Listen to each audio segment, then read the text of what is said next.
You there! Oh, hello. I stopped and reeled when I heard a sharp voice from behind me. Quite suddenly, I found a dirt-covered Orthian, face scant inches from my own. Ah!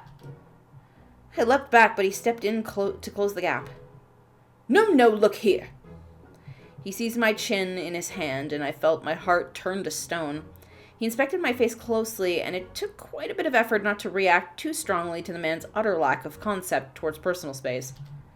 The last thing I wanted was for the other Earthians to see a soldier get rough with a civilian. Let me borrow these. He plucked my glasses from my face, stepped away, and held them up to catch the light. That's really fine craftsmanship, if I do say so myself, and I do say with some authority on the subject. Still not producing the desired effect, though. Is your vision long or short? I stared blurrily at the man and attempted to answer him, only to have a grime-coated hand shoved in front of my eyes. No, don't tell me. Let me work it out. If I'm going to be any good at this, I need to at least be able to identify vision by lens and not vice versa. Hush a moment, lad, while I ponder this particular problem. I said nothing as he continued to ramble to himself, too confused by the man to chance words.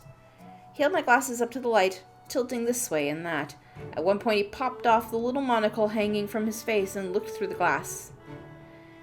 He then made a lip-smacking noise and handed them back to me. Concave lenses, that tells me you have short-sightedness. Some of those chirurgeon... No. Fellows have fancier names but that's their department and not mine. He sighed and smiled at me, perhaps catching the look of confusion across my face. I have no idea what accent I'm trying to do for this guy. I'm not sure at all. Oh, wow, I was being pretty rude. I'm a mechanist for the army that you're a soldier of. Unless you stole that uniform, you're not a spy, are you? I shook my head, still a bit baffled by this man. Good. I'm James Collier. Pleased to make your acquaintance. Oh, aren't you the dude? He took my hand and gave it a brisk shake. I couldn't help feel how rough and coarse his grip was. His knuckles appeared to be thoroughly worn and scarred, as though nicked often during whatever it is a mechanist does. Something the matter? Your hand feels very... What's the right word? I couldn't imagine him saying soft, as they were really far from it. Maybe he was looking for slender? I hoped it wasn't feminine. Ah, have you ever worked with tools and dials? I shook my head. The mechanists really need more bodies with something going on upstairs. You've got a solid grip and hands to handle the meteor implements of the workshop. Well, it's much more of a tent, really. But with a bit of imagination, the fact that the chemicals make the air burn like the nostrils of a dragon, we can pretend it's whatever we want. Hey, can I show you something amazing? It'll be great, I promise. The man seemed harmless enough, but I needed to get back to camp sooner rather than later.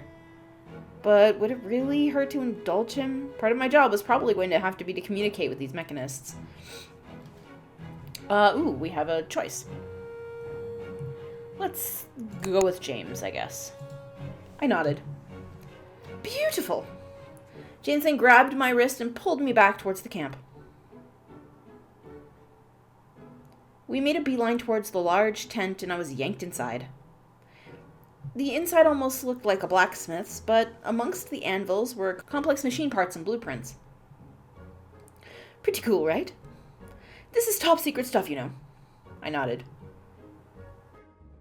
The thing I wanted to show you is over here. I followed James through the tent and to a table piled high with blue papers. Where are you hiding?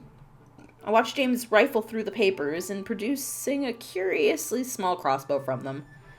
James held it up and glared at it as though it were somehow at fault for something. How did you get there? He handed the crossbow over to me and went back to rifling. You can have that. I keep losing it anyway. I shrugged and took the crossbow. It was very well made and had intricate parts that I'm sure made it to do something interesting, but I had no idea what that could be. James shoved a quiver of bolts into my arms and continued looking for whatever it was he wanted me to see. I equipped the quiver. The crossbow was small enough to hang off my belt like a scabbard, but instead of hooking it there, I slipped a bolt into the crossbow. It had a very smooth draw, and was much easier to load than the average bow, which allowed me to do it faster than I was used to.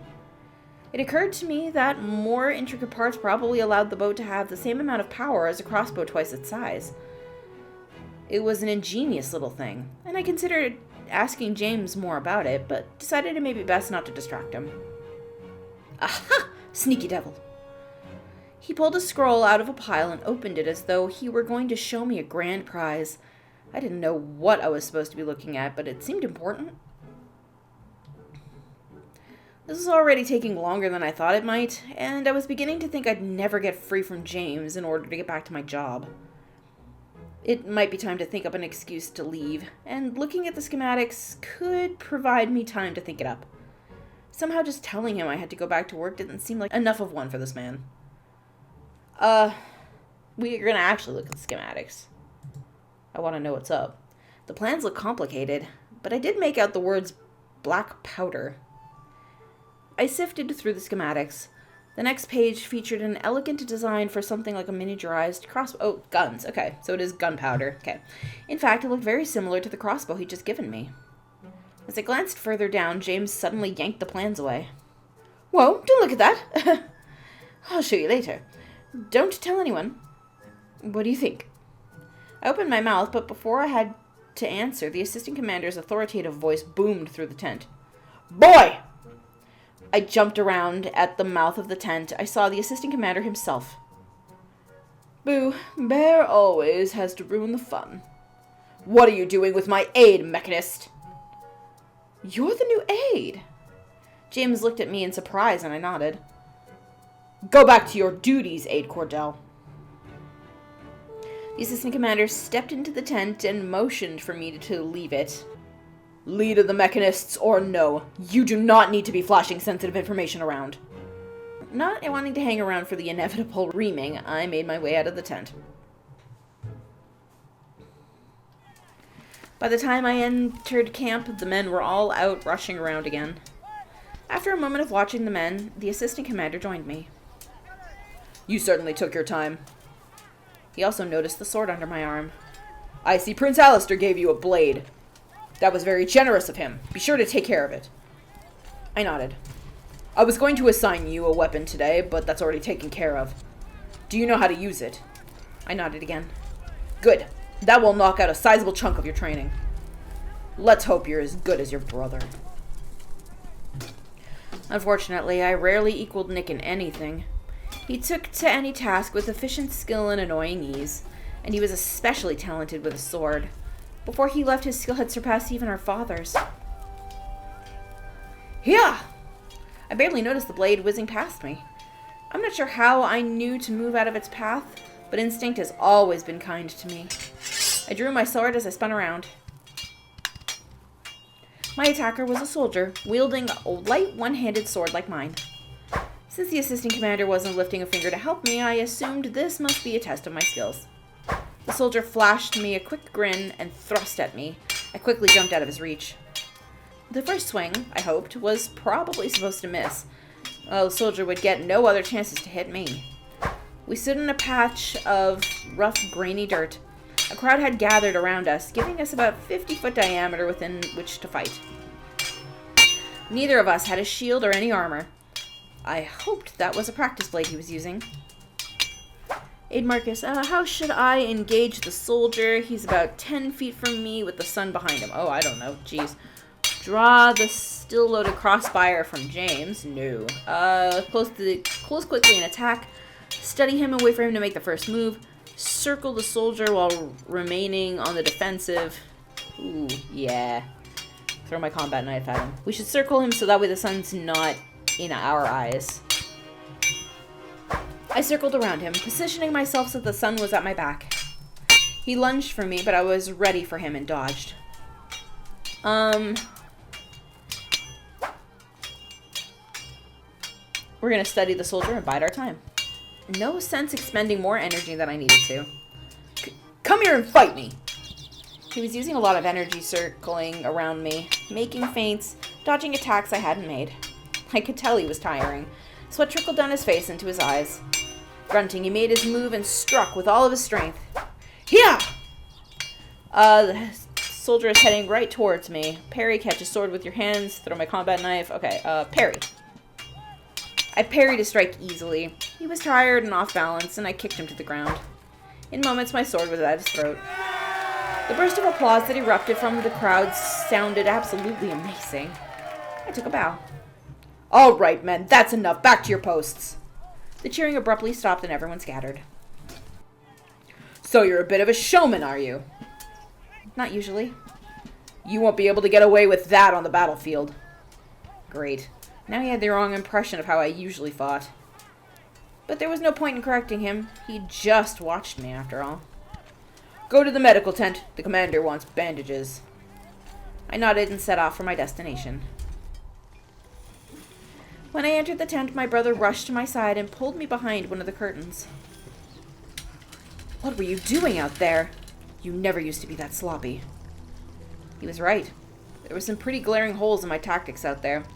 Surprised or not, I really was capable of better. I didn't answer. Nick rolled his eyes and grabbed my other arm with his other hand. His grip was firm, but his gaze was intense. If that were a real fight, you'd be dead right now. Do you understand that? To anyone else, Nick would have looked almost emotionless, but I knew that my brother was fighting back tears. Had I really upset him that much over a single sword fight? I nodded. Just try and keep your head next time, okay? He swallowed and finally let go of me, but I could still feel where his hands had been. I was probably going to bruise there. I'm sorry. The apology came out softly, and I wasn't sure Nick had even heard it.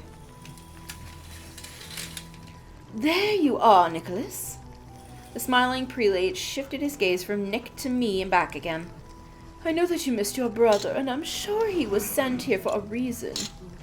You can't just spirit him away every time he steps in here, can you? No, sir. No, sir, indeed. Now go back to your duties, would you? Nick nodded and lowered his head and left.